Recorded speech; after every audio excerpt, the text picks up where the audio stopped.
Hello everyone, and welcome to our episode of Exploring the Mental Health Challenges Faced by AAPI Artists.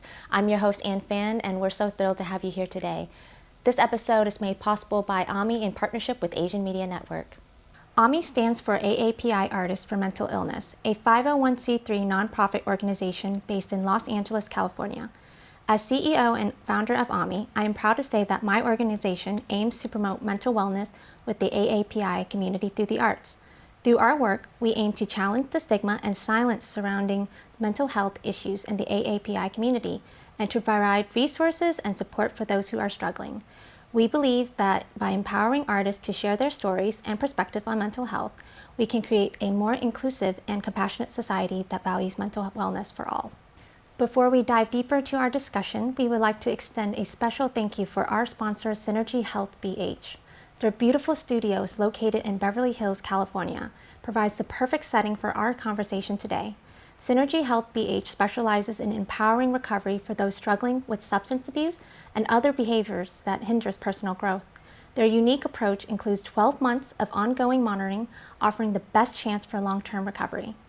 So welcome, Bernice. Thank you for coming in. Thanks for having me, Anne. This is incredibly fun. So can you share with the audience a little bit about yourself, your background, and today's subject is about balancing act, navigating mental health in the workplace with Bernice Chao. Absolutely. I grew up in Cupertino, California. So if you have an iPhone, you know where I'm from. I grew up just loving art. I loved art and being in a city with technology. It was just so incredibly exciting. I always say I had the first color computer by Apple, and I believed in this brand when it was such a small thing. We were going, oh my gosh, I hope Apple becomes a big company. And so it's been so nice. I always start my story of my career at this moment where my mom actually put this childhood drawing of mine on her bedroom wall. And I think anyone that's listening to this who is Asian is probably like, what? Because in an Asian culture, usually something like drawing is not really seen as a career opportunity. It's not really looked at as a path forward. The careers are what? Doctor, lawyer, engineer, accountant. And so my mom always pushed me really academically, whether that would be, I would always say the Asian tools, piano, my sister did violin, kumon, and all those things. But she also had me in drawing classes. And even when finances were really tough and we had to cut back on a lot of things, she still had me in those drawing classes.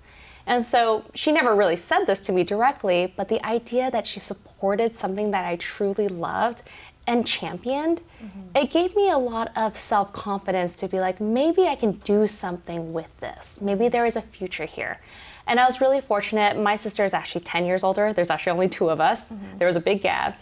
And she actually was like, oh, I know someone that you should talk to. Because for people listening, I predate Facebook. So LinkedIn was definitely not a thing. Facebook just became a thing when I graduated college. But during high school, there wasn't like a robust internet where I could just find someone to talk to. And so when she connected me with this woman, she was like, hey, there's a career out there that is creative and marketing. Maybe there's some interest there. And I found out that she went to Art Center College of Design in Los Angeles, and she studied graphic design. And I was like, okay, check, I'm gonna do exactly that. And I loved at one point she said, Art Center was harder than childbirth. And for me, I was like, okay, my parents will respect that because it's not a normal school, it is an art school. But the fact that she said it was that hard and that intense, I was like, okay, that will make it worth it. So what school is it again? Art Center College of Design. It's actually in Pasadena specifically. And it was just such an interesting, eye-opening time to go to school there and to really pursue something I really enjoyed. And I was so fortunate that when I graduated, I had like opportunities that from people that I networked with. And I always say I'm really lucky to have those opportunities. So for me, I actually spend a lot of my time not only doing my work, but also speaking and showing up and representing, because I know what that woman was for me that junior year. I know what it was like to have that opportunity coming out of school and then so on. And when I do speak at different schools or organizations, the one person or the few people that actually stay and talk to me afterwards are usually women and people of color. Because a lot of times a career in an art background, a creative background is really unheard of for children of immigrants. And so I'm so lucky to have something that started as a childhood, what's it called? Childhood habit of just drawing became a lifelong career in creative marketing. And so I spent the last 2 decades working as a creative director, working on some big titles for big brands. So I've worked on campaigns for Google, HBO, Amazon, and on big stages like Super Bowl. I've been able to do Comic-Con takeovers, really exciting things. Whenever someone tells me like, oh, what's something exciting? I was like, I got to blow up a semi-truck on a racetrack. Oh, wow. I got to go on, television sets and work with top actors. I've got to have like $5 million budgets to spend on a 30-second commercial. And so it's been really nice. And something that's kind of evolved from that was the fact that while I was doing all these things to bring brands visibility on these big screens, I felt so incredibly invisible at work. I have to say, like, it's crazy to hear about your experience because you achieved so much in your lifetime, and that's amazing. And so our staff put together a few questions for you, and it's a little bit sensitive, so we want to, put that out there first. Is that could you please share, some personal story where you, where work-life balance was particularly challenged, and how did you address this issue with everything you have accomplished? Well, thank you for asking that. And so one of the parts I was saying why I felt so lonely was because in an advertising career, especially in the creative path, it looks like one color and one gender.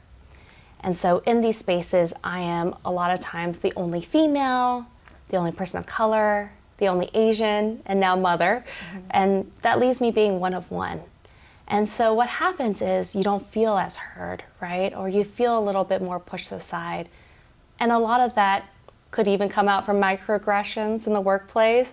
I share sometimes I've been in rooms where unknowingly people will say things like, oh, the clients, they're probably gonna Shanghai us. And I'm going, I'm the only one that looks like me in this room. And I'm like, why would you think that? Or I'm just trying to think of all these other ways I've heard, or I've been called other Asian women's names. What did you do from there? Did you go to HR, or how did you address that when it was being said to you? I know you're going through a little bit of a shock mode, but what did you do afterward? So I think culturally we're taught to, at least in how I was growing up, that Chinese saying 吃苦, which is eating bitterness. And so when people say things, my first reaction is to take it in, right? And to tuck it underneath the carpet and just go, okay, I don't want to rock the boat. I don't want to upset anyone. And let me just hold it back. And how that affects your mental health is you don't want to put in the effort at work. You distrust your coworkers. You don't feel taken care of, and you feel like you're putting all this energy for a company that doesn't take care of you back. I'm really sorry to hear that, but thank you for being so vulnerable and sharing that. So how are you able to, pursue the balanced work life and be able to take care of your mental health?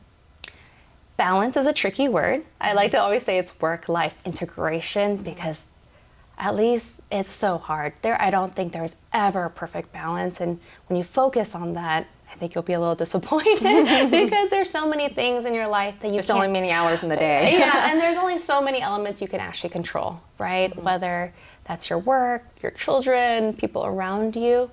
So take care of yourself first. Self-care, self-awareness, and having that space for yourself is incredibly important, whatever you can do. So whether, for me, the first place I take away from myself is self-care. And so one of the small things I did for myself this year, I was like, you know what? I'm just gonna sign myself up for a monthly massage. So at least I know, as a reminder, to please take care of myself. And that's really good because everyone needs a massage and a little bit of time for yourself. But have you ever experienced, can you share a story about when you've experienced burnout? And what strategies have you found effective in preventing or recovering from it? Well, I went to my dentist, and my dentist told me I was burned out. He said, I've looked at your teeth, you've completely wore down in your back teeth, and you now need a root canal. Slow down. And so I was like, I didn't even know I was experiencing burnout. And I think that's one of those things that can happen because I feel like I have always more to give, right? I think it is then tendency for me to over deliver, right? Be the best, show up, right? Even if that eats into my health and my well-being. And to the point, I actually got to the point where I had such tight jaws, I had lockjaw, that I actually couldn't even get a spoon in my mouth. I was like so small in terms of the room. And I think that's where your mental health, like if you have a self-awareness, hopefully you don't become like me and get to a point where you actually have to get a root canal, right? Hopefully you don't get to the point where your jaw locks on you because you're so stressed. You're grinding at night. And I had to wait for a physical symptom to actually show up before I could take care of myself. So some of my, thank you for sharing that, because some of the things that I noticed as well, my body, from the book is that your body keeps a score.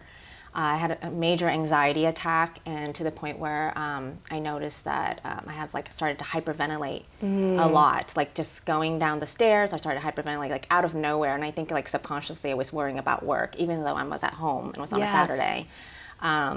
Do you have any advice for those who are still working through that, and maybe they're not very aware of what to do to take the next step forward? Because coming back to work, they'd be stressed again, and they'll be like, I can't, it's your body is it's a habit, it's a habitual thing. So do you have any advice for that? I recently went to a conference, and one of the speakers, she said, in your life, there are things that are rubber balls and things that are glass balls. Your career is a rubber ball. And I love that idea, because I think sometimes we're so focused on what we think we need versus what we actually need. And I think maybe it's with age, but there is perspective, right? Do we really need this job? Do we really need this employer? It's okay to let go of it. It's okay to find another option. I think maybe becoming from, immigrant parents, the idea to hold on to something, to make something work is so incredibly important to us. And taking a leap into the uncomfortable is so challenging. Yes, thank you for sharing that. And let's jump into about setting boundaries. So setting boundaries, what strategies do you use to set and maintain boundaries with colleagues and superiors regarding work hours and workload? And so how can you be able to do that, especially in a workplace? Well, totally, to be transparent, this is still something I'm still working on that I can definitely be better on, because I do take on a lot. I do set work hours, so when I have to drop off my children and pick off my children, but sometimes my meetings run into each other. Sometimes the workload doesn't match the work hours. And I'm just trying to do a better job of explaining things in a way that is tangible, so this project for this amount of time doesn't really equate. And what is the equation, right? It's fast, easy, cheap. Fast, good, and cheap. You only get two of the three. And so if you don't have the time, you can only do so well, right? And so this idea of there is balance in terms of how much you can take on at a given time and making sure that you're vocal about it. I think that's the best step into creating boundaries, is to make sure that you're verbalizing what you need. Do you think AAPI women have a hard time saying no in the workplace, from your experience? I mean, I can't speak for all AAPI women, but I know for myself, because I was always taught that I could do it, right? That if I worked hard enough, I can achieve it. There was no quit. There was not, you can't do it. If you bring value to any situation, is the fact that you can get things done. So adding to that, do you think it's hard for women to even negotiate their salary? And if so, why is that? Why do you think that is? Well, I think, and I could totally start with my own experience of when I negotiated salary. I remember there was one time where I had a review. And I was like, okay, this is the new boss. They're going to look at me and think I'm not my experience. They're going to think, who is this person? She may look younger than they are. My colleagues are usually 6 feet tall and up. They're usually gray at 28. And so when I come in there as a pretty smallish woman, I don't look as old. I don't look as established. I don't take up as much air and room and space. And so they don't usually look at me going, oh, this is someone that's bringing absolute value. So what did I do? Even though my work is primarily digital and video, I print out a hard copy of all my work. And I wrote stats. This is what the brief was, and this is what I delivered. This is the expectations. This is what I brought. And I did pretty much an analysis of the what value I brought. You're very prepared. Oh, I yeah, love that. because you knew that they were going to reject or something like that, or they're going to say something, and you backed yourself up with statistics, facts. Always have the proof, right? Always show your value. But still, they were like, okay, cool. I didn't know you did all this. That was probably their first reaction. But B, they kicked the can down the road, right? They dangled the carrot. Oh yeah, you're right. You are already performing at this level. But we'll see, we don't have any money. Oh. We'll see, right? And then finally I was like, and I did my best. I checked up every month. I was like, so how does it look now? Right? Did we figure this out? Oh, like I did this again. Like I kept checking in. So A, state your case. B, check in, always follow up. And 3, be ready to leave. And so what did I do? I was like, you know what? I'm good. I'm ready to leave. I have another offer. And what did they do? They called you back. They called me back and was like, we're going to beat this and we want you to stay. And my CCO at the time actually just had a heart attack on set and actually came and met me. And he was like, what can I do to keep you? I mean, in hindsight, I probably should have still left, but I stayed. Okay. But how long did you stay for? I think I stayed for another 6 months. Oh, because good for you. while I got the promotion and the raise, I wasn't treated any differently. And that was my learning. In what ways were you treated differently? The fact is, I wasn't treated differently. So they didn't see me as someone that needed the raise. They didn't see me as someone that needed the promotion. And even though they gave it to me, they didn't treat me like I got the promotion. Did you feel like a different tension within that 6 months when they gave you the raise? You feel like, okay, now I really have to up my work because I fought really hard, and they, it has to have an ultimatum for them to, ask you to come back, then give you the raise. Did you feel any kind of pressure? Absolutely not, because I was owed that. And I think something that I hear a lot, I don't have the stat for this, but a lot of times women, we ask for the raise when we're already doing the job. And I think that with Asians as well, right? We're like, hey, we need that raise because we're overdue. We've proven that we already operate at the next level. Yeah. However, I hear in Western cultures, sometimes people ask for promotions and raises when they're only 60% of the way there. They're saying, I believe I have the ability to prove that I'm working at the next level. So I believed I absolutely deserved it. And I deserved to be treated better. And I thought that would come with the raise and the promotion. However, I was still treated with non-promotable work, is what I call it. I call busy work non-promotable work. Because and when you have a review and you have this work to show, it's not good enough. It's not operating at the level that you should be.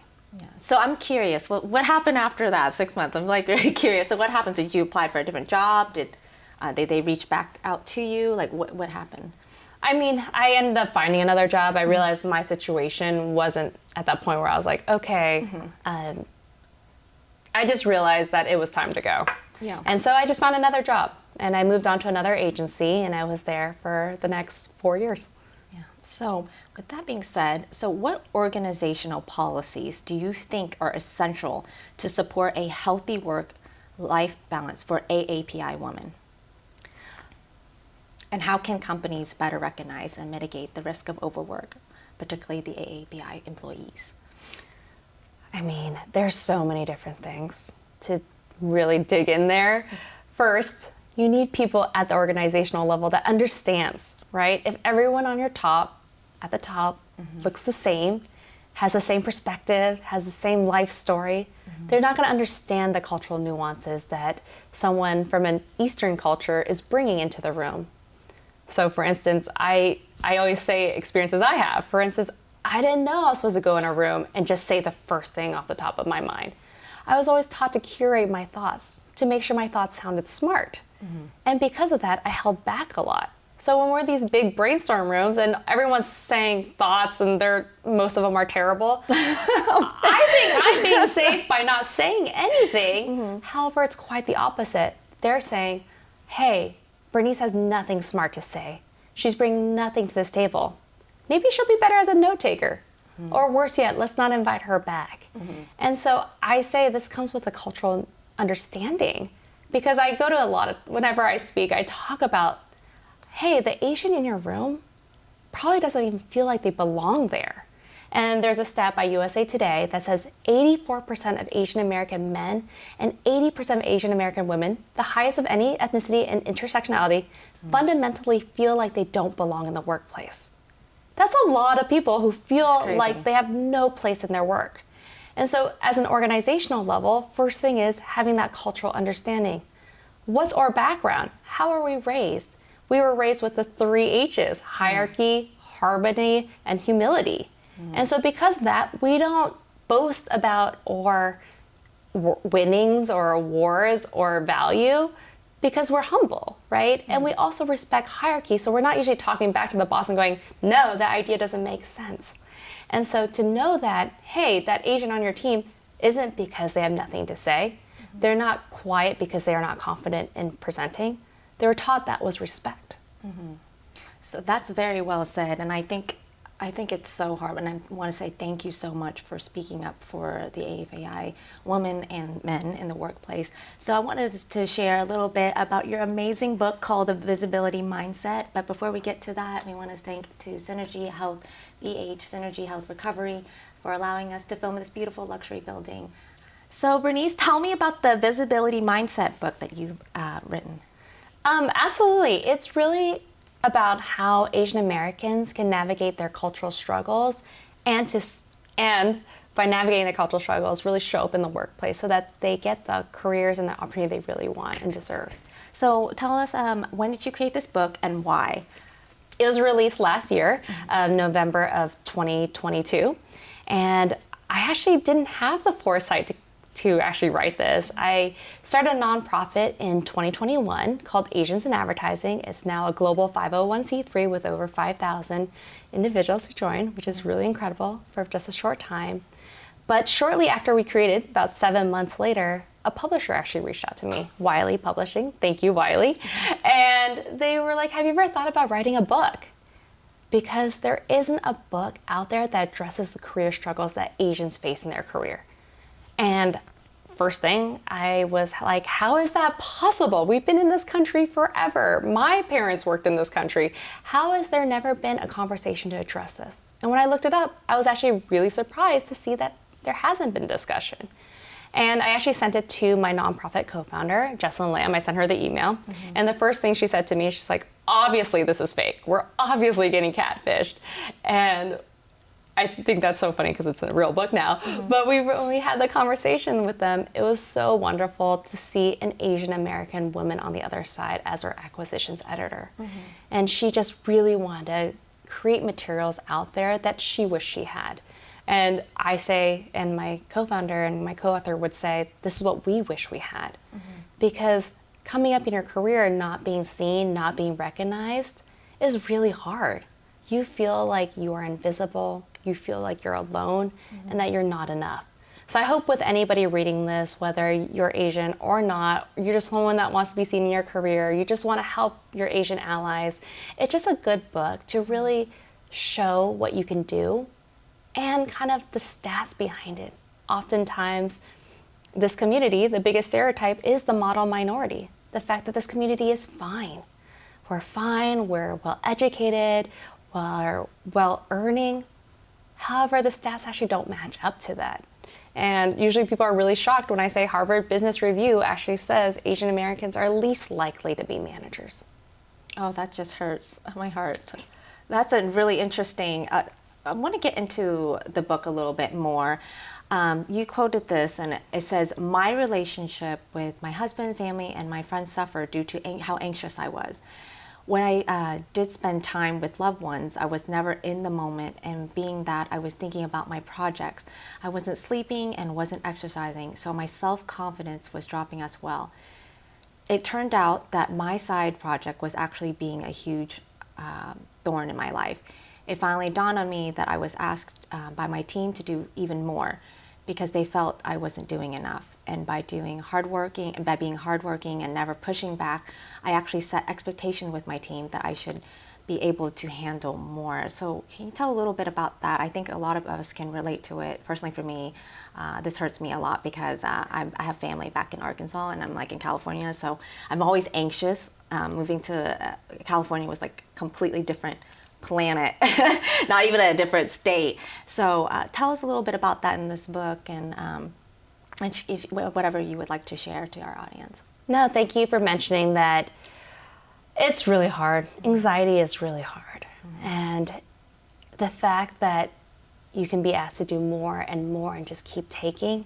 And something that we touched upon earlier is that setting boundaries. I didn't do a good enough job setting boundaries. This was a project that had me on calls before work, on calls after work, on the weekend. And when I was on calls, I couldn't even do the work. So after the calls, then I would have to do the work. And what I realized is I was just giving and giving at the sacrifice of everything else around me. And to the point where they were like, hey, can you just ask your employer to every other Monday come work with us? And I was like, wait, what? And then they had the conversation with me, oh, your boyfriend, he does pretty good at his job. And maybe he can help you out and maybe you can come work for us for free. This was a startup. For free. This is a startup. And I had this moment going, oh my gosh, what am I doing? This is out of hand. And I hope anyone that's listening, please don't wait till that moment where you feel like completely abused, I would say. Where were you in my life when I had to intern for like 8 hours a day for like a cup of coffee?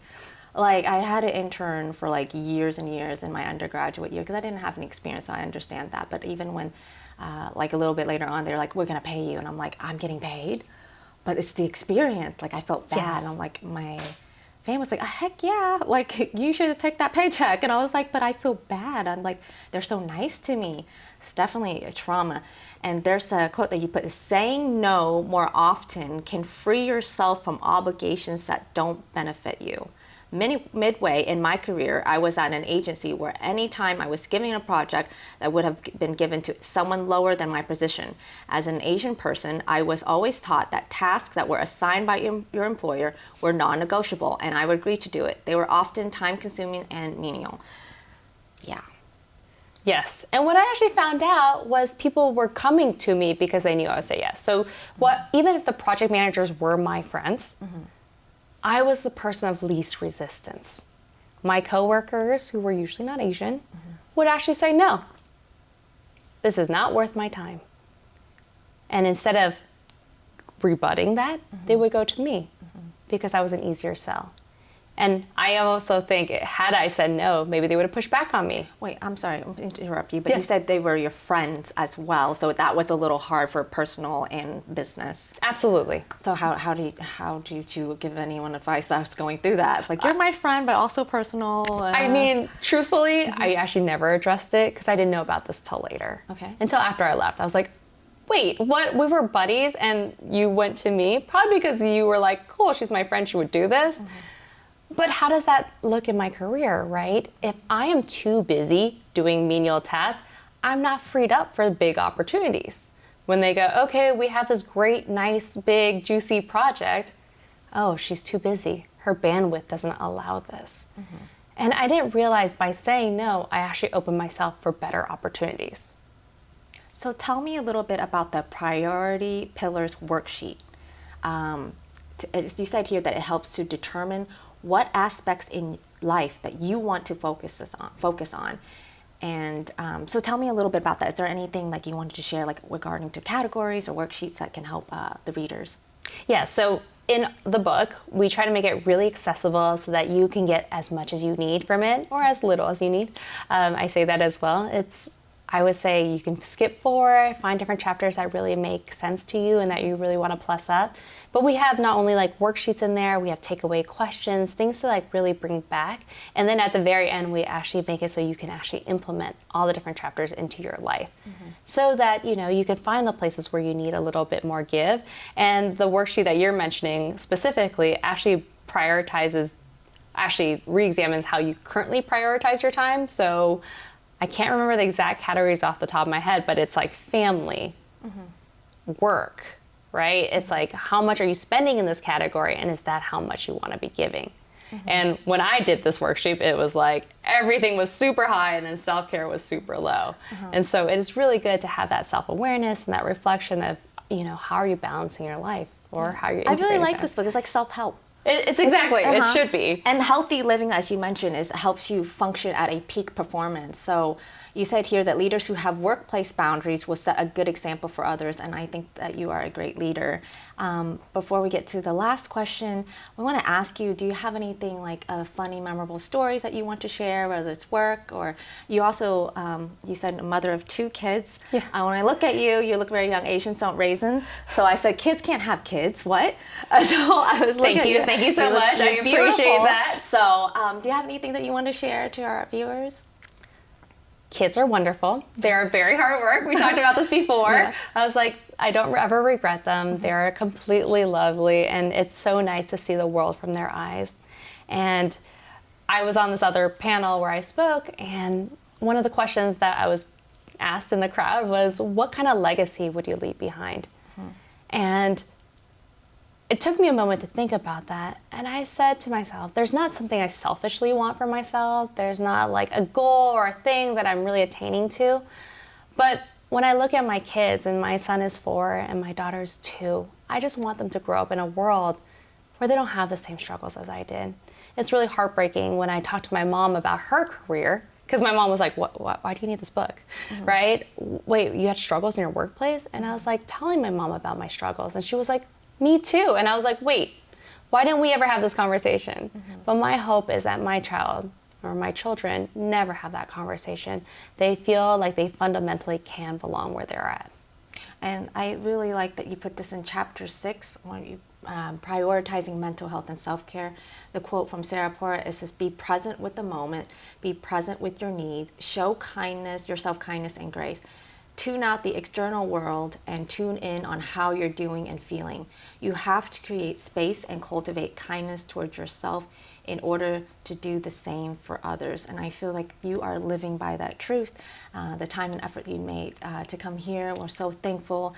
And we wanted to ask, like, what's the upcoming projects that you're working on? I know you recently did a TED Talk. Can you talk a little bit about that? Yes, it's called The Visibility Mindset. I just made it really easy for SEO. Okay. But it's really talking about this book in an 18-minute format. And my hope really is that people have that self-awareness so that they can stand out. Having takeaways of even what I know from advertising and branding, how can that be used to amplify you and what you're really good at, so that you can draw those opportunities to you versus waiting for someone to give you that raise, to give you that permission. So Bernice, where can we find you on social media? Can you set on the camera? Like, yes. Are you a TikToker a little bit, or no TikToks?